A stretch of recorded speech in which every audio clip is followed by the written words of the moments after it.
Eh bien, bonjour, donc je suis Hélène Mention, je suis médiatrice au sein de l'atelier Canopé de Tours. Alors, Canopé, qu'est-ce que c'est? Eh bien, c'est le réseau de création et d'accompagnement pédagogique qui est sous tutelle du ministère de l'Éducation nationale, de la jeunesse et de l'enseignement supérieur et de la recherche. Alors, à Canopé, nous proposons des ressources pédagogiques transmédia, des formations pédagogiques innovantes et des accompagnements de projets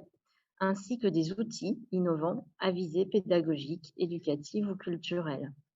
Nous sommes au service de la communauté éducative, des collectivités, des structures culturelles, scientifiques et médico-sociales,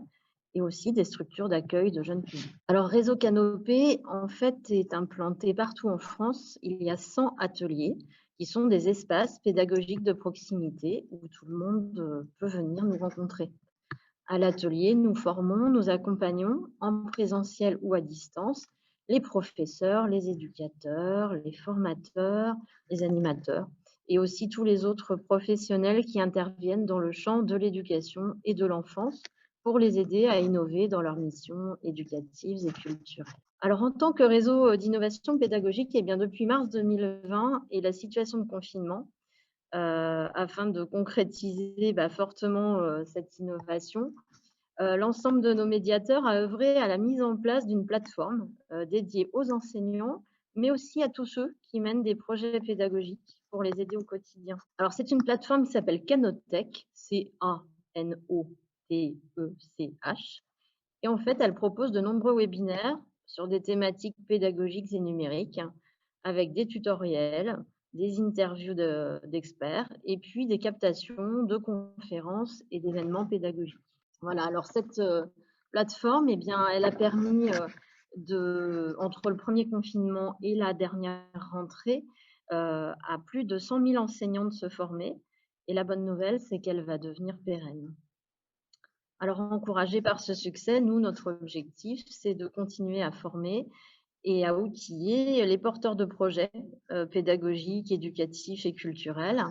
en leur proposant des formations innovantes qui sont basées sur la créativité et le co-design, en proposant aussi l'organisation d'événements qui sont basés sur ces techniques, comme des hackathons, qui sont des marathons créatifs pour impulser des projets, et aussi en vous accompagnant dans vos projets, en vous aidant par exemple à créer des escape games pédagogiques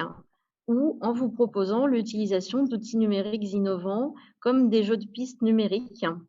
des jeux de pistes qui vous permettent de valoriser pédagogiquement des travaux de recherche, des parcours d'exposition, des parcours dans des musées, des animations de médiathèques ou même encore des parcours de visite en extérieur grâce à notre application qui s'appelle Pégase Lab. Et puis enfin, eh bien, nous sommes aussi à vos côtés pour vous apporter via notre site internet et puis nos espaces physiques des ressources et des outils pour travailler sur des grands thèmes, à savoir art, culture et patrimoine, sciences et esprit critique, éducation et société, et puis tout ce qui a trait à l'information, aux médias, à l'audiovisuel et aux réseaux sociaux notamment.